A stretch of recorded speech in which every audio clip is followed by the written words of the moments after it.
कोल्हापूर महापालिकेची 170 कोटींची पाणीपट्टी थकबाकी. पाटबंधारे विभागाकडून Balinga pumping station seal. Kolhapur शहरात पाणीपुरवठ्यावर गंभीर परिणाम करणारी मोठी कारवाई पाटबंधारे विभागाने केली आहे. महापालिकेकडील थकीत पाणीपट्टी वसूल करण्यासाठी विभागाने आक्रमक भूमिका घेत बालिंगा पंपिंग स्टेशनवर थेट कारवाई केली. पाटबंधारे विभागाच्या अधिकाऱ्यांनी बालिंगा पंपिंग स्टेशनवर पोहोचून मुख्य स्विच बंद केला आणि कंट्रोल रूम सील केली. सुमारे अर्धा तास महापालिकेचे अधिकारी घटनास्थळी न आल्याने विभागाने कुलपे तोडून ही कारवाई केली.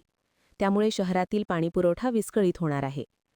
कोल्हापूर महापालिकेकडून पाटबंधारे विभागाची तब्बल 170 कोटी रुपयांची थकबाकी असल्याचे समोर आले आहे. ही थकबाकी 2011 पासून प्रलंबित असून वारंवार सूचना देऊनही देयक न भरल्यामुळे अखेर कठोर पावले उचलण्यात आली. बालिंगा पंपिंग स्टेशननंतर नागदेवाडी, शिंगणापूर आणि दूधगंगा जलाशयावरील पंपिंग स्टेशनवरही अशीच कारवाई होण्याची शक्यता वर्तवली जात आहे. यामुळे संपूर्ण शहराच्या पाणीपुरवठ्यावर अधिक मोठा परिणाम होऊ शकतो. आज तुम्ही महापालिकेच्या पंपिंग स्टेशनवर कारवाई केलेली आहे. किती थकबाकी नेमकी आहे आणि कशा पद्धतीने कारवाई केली? कोल्हापूर महानगरपालिकेची 2011 पासूनची एकूण 170 कोटीच्या जवळपास एवढी थकबाकी आहे जलसंपदा विभागाची. तर त्यातलं बायफर्केशन असं आहे की एक 66 कोटी निव्वळ पाणीपट्टी आणि लोकल सेस असं धरून 80 कोटी रुपये एवढी पाणीपट्टी निव्वळ आहे. आणि त्याच्यावरचे दंड म्हणजे दंड कशा प्रकारचे, तर MPCBचं सर्टिफिकेट नाही, करारनामा नाही किंवा मीटर नाही, अशा 3 प्रकारचा आम्ही दंड लावतो. तर त्यातला MPCBचं सर्टिफिकेट आम्हाला वेळोवेळी मिळालेले नाहीत, त्यामुळे तो दंड दिलेला आहे, तिथं घातलेला आहे.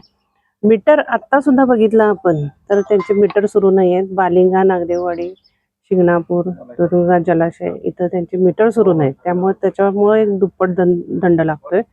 आणि करारनामा मात्र आम्ही मुद्दामहून त्यांना सहकार्य करायचं म्हणून आम्ही एप्रिल 25 पासून आम्ही करारनामा केलेला आहे. त्याच्यासाठी आमचे अधीक्षक अभियंता म्हेत्रे साहेब यांनी पण पुढाकार घेतला होता आणि त्यांनी स्वतः पुढाकार घेऊन आम्ही बऱ्याचशा चर्चा ह्या थकीत पाणीपट्टीविषयी मंजुलक्ष्मी मॅडमच्या बरोबर केलेल्या आहेत. तर त्यांचं एकूण बोलताना असं दिसलं की 55 ते 60 कोटी त्यांचं पाण्यातून मिळणारं उत्पन्न आहे, म्हणजे पाणी उपसा करून शहराला पाणी पुरवठा केला जातो त्यातून. तर त्यातले त्यांना 20 ते 25 कोटी रुपये थकीत वीज बिलापोटी द्यायला लागतात. तर ते कट करतात, महावितरण कट करतं, म्हणून त्यांची ते बाकी दरवर्षाची कोणतंही थकीत न ठेवता पाणी म्हणजे पाणीपट्टीचं पाण्याचं जे वीज उचलतात त्याचं सगळं ते पैसे देतात. मात्र आम्हाला ते आत्तापर्यंत म्हणजे जवळपास 26, 25, 24 पर्यंत त्यांनी 3 ते 3.5 कोटीच्या वर कोणतंच म्हणजे पूर्ण वर्षाला असं त्यांनी पैसे दिलेलेच नाही आहेत. मात्र मागच्या वर्षी आम्ही त्यांच्याशी संवाद साधला, करारनामा केला म्हणून त्यांनी 7 कोटी त्यांनी दिलेले आहेत.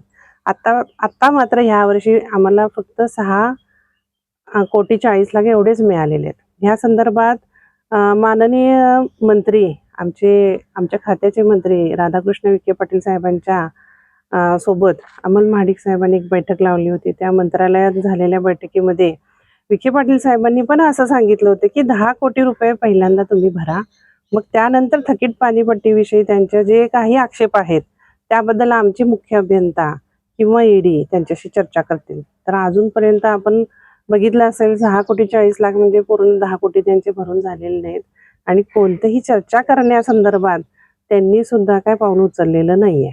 आता ते ह्याबरोबरच ते सांगतात की थकीत पाणीपट्टी त्यांची आमच्याकडे असलेली म्हणजे घरफाळा किंवा पाणीपट्टी ह्याविषयी ते देत नाही, ते समायोजित करा असं ते नुसतंच म्हणतात. आमच्यावर त्यांनी सुद्धा दंडनीय जे लावले आहेत, काही आमच्या शंका असतील तर त्या समोरासमोर बसून त्या पूर्ण कराव्यात, म्हणजे शंका त्यातनं राहणार नाहीत. असं सामायिक पाहणी करावी आणि तो विषय मार्गी लावा अशी आमची मनापासूनची इच्छा आहे.